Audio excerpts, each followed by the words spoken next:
button now works. I wasn't trusting it though. Was not trusting it because it's giving me trouble. Hey everybody. Okay. Wednesday. Why do I always have to think about that? I don't know. Today's Wednesday, April 22nd. We are in the middle of week 3 of our quarantine, distance online, not at school learning extravaganza. Okay? So, hopefully you were able to write a great little sequencing paragraph. A lot of you sent information to me that you made the brownies. Aren't they yummy? We may have to do another cooking demonstration later, but brownies is about all I know how to make. Not true. I'm getting to be quite the little chef here. I cook every day, multiple times a day, because that's all we have to do. Okay, it's fine. All right, so glad you were able to make the brownies, those of you that were. Otherwise, I hope you wrote a great little sequencing paragraph, and I hope it's now safe and sound inside your folder or baggie where you're housing all your stuff. Today, we're moving into a different kind of text structure, and it's going to be a little bit different the way you prepare for it. So I'll talk about that in a second. But first, we're back to, do you still know stuff? You're going to number to 6. Just to 6 today. We're going to go nice and simple. You're just numbering to 6. And we're going to talk about sentence types. And we've gone over these. We're going to review and go over them again. So, simple, compound, complex. We're going to review it. And when you check into your little Google Classroom documents, you'll see a document about sentence types. And it's one of those that you'll open the document, click right in it, and you can put your answer in, okay? And then you'll hit turn in, send it to me. But we're going to review sentence types. Your answer will either be simple, compound, or complex. Okay. Number 1. My brother and I played in the yard, comma, but it began to rain. My brother and I played in the yard, but it began to rain. Simple, compound, or complex. Number 2. We went to the grocery store. Simple, compound, or complex. Number 3.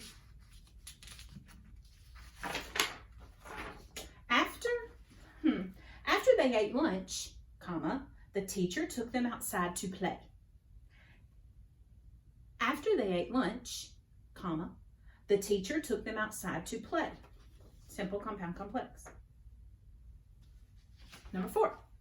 The kids were running and jumping. The kids were running and jumping. No commas.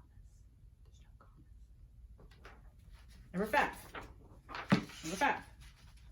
Number 5. Got problems today. Okay. The players ran onto the field when the music began. Problems. The players ran onto the field when the music began. Simple, compound, complex. And number 6. I love to bake desserts, comma, and my family loves to eat them. I love to bake desserts, comma, and my family loves to eat them. Simple, compound, complex. Okay, let's check. Are you still brilliant? I want to know. Do you still know the stuff you learned? Ask your parents if they know that tune. Okay, my brother and I played in the yard, but it began to rain. We have a comma. We have a conjunction. We have 2 phrases, clauses, that could serve as sentences all by themselves. My brother and I played in the yard. I could put a period at the end of that and be done. It began to rain. I could put a period at the end of that and be done. 2 independent clauses brought together into one sentence with comma conjunction. That is a compound sentence. Just like compound words, Mary's been working on compound words, have 2 words, football, together into one word. Compound sentences have 2 sentences, but they're always joined with comma conjunction. Okay, so the comma is a clue and the conjunction. We went to the grocery store. Simple, simple sentence. Just one independent clause. 1. Number 3. After they ate lunch, comma, there's a clue, the teacher took them outside to play. after they ate lunch. Now, could I put a period at the end of that and call it a complete sentence? Shake your head. No, no. That is a dependent clause. It is dependent on the rest of the sentence to make a complete thought. The teacher took them outside to play. That's a complete thought all by itself. That is an independent clause. And I know that when I have a dependent clause and an independent clause in one sentence, that is a complex sentence. Now, oh, I so wish I could hear your voices. How many times you reckon this year have I asked this next question? You can probably already guess what question I'm going to ask. Why is there a comma in that sentence? Well, let me tell you. You probably know. I know you know. It's because the dependent clause is where? At the beginning. The dependent clause is an introductory dependent clause. That means it's at the beginning of the sentence. And when my dependent clause in a complex sentence comes at the beginning, it becomes an introductory element. Remember those? Yeah. Do you still know stuff? Yeah, I know. Becomes an introductory element, and I must have a comma. This is a complex sentence, dependent and independent clause. You're brilliant. Okay. Number 4, the kids were running and jumping. Simple. Number 5, the players ran onto the field when the music began. Is there anything, any other place in that sentence where I could put a period and still have a complete thought? The players ran onto the field. Period. I could put a period there and I would have a complete thought. That is my independent clause. When the music began is my dependent clause. I don't have to have that in the sentence to make a complete thought. It's nice that it's there because it gives more detail to my sentence, which is what dependent clauses do. When the music began gives me more information about why those players are running out onto the field, right? But I've put my dependent clause this time at the end of the sentence, which is why I do not have a comma. But when I have an independent and a dependent clause, no matter where the dependent clause is, this is a complex sentence. You probably got that right. I love to bake desserts, comma, and my family loves to eat them. I love to bake desserts. That's an independent clause. My family loves to eat them. That's an independent clause. 2 independent clauses joined together into one with comma, conjunction. That is a compound sentence. Okay, so today you're going to watch this video, which is short and sweet today, I think. I say that and then it's not. I don't know. Anyway, you'll watch this. And one of your documents that you'll pull up today is about simple, compound, and complex sentences. And your answer will either be or, okay? And you'll type it in. I think I put it in a table. I actually made it a couple of days ago, but I'm pretty sure it's a table. And you just click, just like you did with the Greek and Latin roots and the word pairs. And y'all are doing such a good job on all of that. Okie dokie. The other document you will see from me today are directions for your next text structure, which is chronological order. You probably knew this was coming since we did sequence yesterday, and chronological order and sequence are very similar. Sequence we know and we now remember. Oh, I left my nonfiction text structure poster in the kitchen. You remember them. Oh, dang it. Okay. Well, we did compare and contrast. We did problem solution. Trying to remember where they were on the poster. We did sequence, and now we're doing chronological order. Man. Okay. Anyway, whatever. You remember them. Chronological order and sequence are very similar. Yesterday we did sequence. Sequence will give me the steps in order of a process. It's almost like a how to do something, or the steps I take to do something, okay? And we used fancy signal words, 5th grade signal words, such as meanwhile, when that step is complete, after that you will, that kind of thing, okay? Today we're going to go into chronological order. It also gives things that happen in order, but chronological order is not steps to a process. Chronological order will be things, and this would be sort of a graphic organizer for that, right? We can list these things on a timeline. They are events that happen in time. Now, it can be over the course of years, which I'll show you my example in a second. Course of years, it's like somebody's life, or the events where the United States became a nation. That would be through the course of years. Or it could even be just in the course of a day. Like I could, oh, that'd be fun. Like a day in the life, right?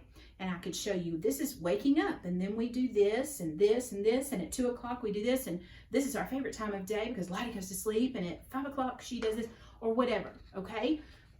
Hours, dates, ages, those kinds of things would be signal words for chronological order text structure. Again, when you open up the document with the directions, I'm going to have those signal words all right there for you and kind of show you how you might use them. But I just did a really quick little timeline of my life, of Miss Powell's life, okay? So I made my little and they have to be in the order that they happened. And notice I write on this graphic organizer above, below, above, below.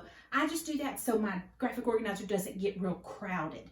If I did all above, it would all be smushed in. So I just kind of alternate. There's no, like, you don't have to do that, but it just keeps it organized. So my first little bullet, of course, would be born. Born September 27th, 1974.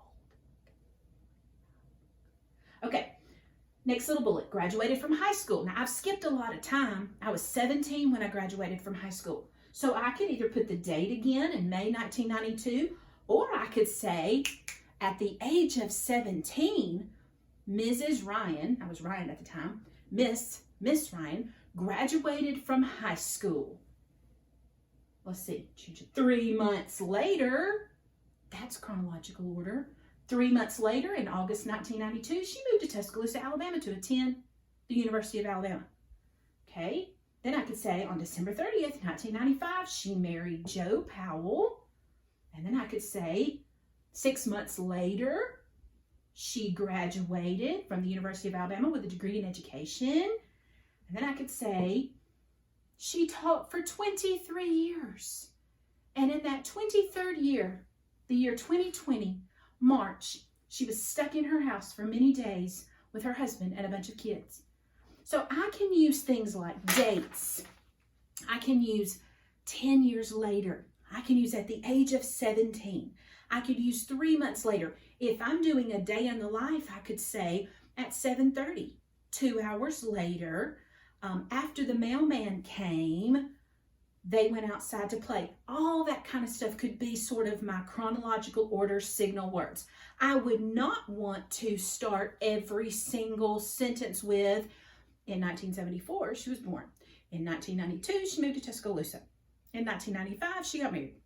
In 1996, she graduated, because that's just boring, right? So we're still going to have these varied sentence beginnings. So you have to get creative with how you're going to show that time is moving along. And that's what those signal words are for in the chronological text structure. They are showing you, see, time has moved along. I did a very big jump between the first bullet, born 1974, and the second bullet, graduated high school 1992. Now, clearly a lot of stuff happened in between there, but I'm keeping this kind of short and simple, right? One paragraph, no big deal. We're not stressing out.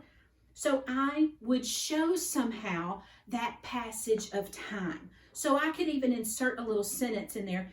She was a precious and wonderful child who enjoyed school and was practically perfect in every way, period. Right? And then I could say, at the age of 17, she graduated from high school. So I can have a sentence in between things that happen that sort of show the passage of time. Does that make sense? That's what we're doing in chronological order text structure, is we are showing the passage of time. And we want to do it in creative ways that's not just a date, a date, a date, a date, a date. I would probably put important dates, and I might even move where I put the date around. I could put it at the beginning of the sentence. I could put it at the end of the sentence. That kind of thing, okay? Just to have that varied sentence structure. Okay, so here's what you're going to do. And your directions are going to tell you this. So you have your types of sentence document, and you'll turn that into me. And then you've got some directions about chronological order. So here's what you're going to do. You may choose, has to be a grown-up, can't do a kid, okay? You may choose someone who lives in your house, another grown-up, or you may call somebody that's not in your house, maybe a grandparent or an aunt or an uncle, somebody or a family friend, somebody you've not been able to talk to a lot. They would love to hear from you. Grandparents, great aunts, great uncles, they're going to be swell at this, okay? They will be awesome. They will love it. But you are going to, before you sit down with this person, either face-to-face in your house, whoever you're stuck with, or on the telephone, before you sit down, you're going to prepare a list of questions. I would say about 7 questions about their life. You're going to want to know when they're born. You're going to want to know maybe one thing about their childhood. Maybe when they graduated high school, did they go to college and when did they do that? What were the years? When did they get married? When did they have children?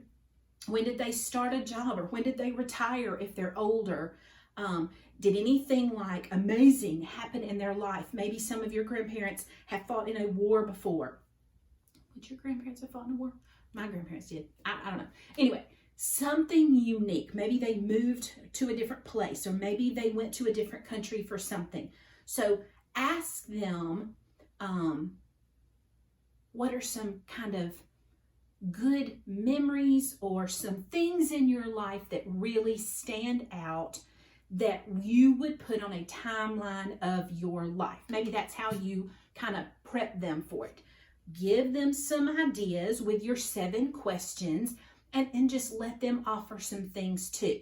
And then you will sit down once you've taken some notes, because you're probably on the phone or you're sitting down with your grown-up in your house. So you're going to have your little list of questions, but then you might say, is there anything else interesting that's happened to you? Because you might not know that they went to China 2 times to adopt 2 little girls. Well, you probably know that, but anyway, there might be something about their life that you don't know and you don't even know to ask them, but they can offer that to you, and you would figure out where that's going to go in your timeline. After you've taken notes, that's when you will come and make your timeline. So you'll get a piece of paper, draw your arrows, and look at all those dates that they've given you or those ages that they've told you about, and figure out where all that stuff's going to plug in on the timeline. Then your paragraph's basically written. You're going to get a piece of paper, put chronological order at the top. You're going to come up with a nice little introductory sentence that probably introduces the person that you are writing about, and I'll show you that in the document, how to do that, some ideas for that.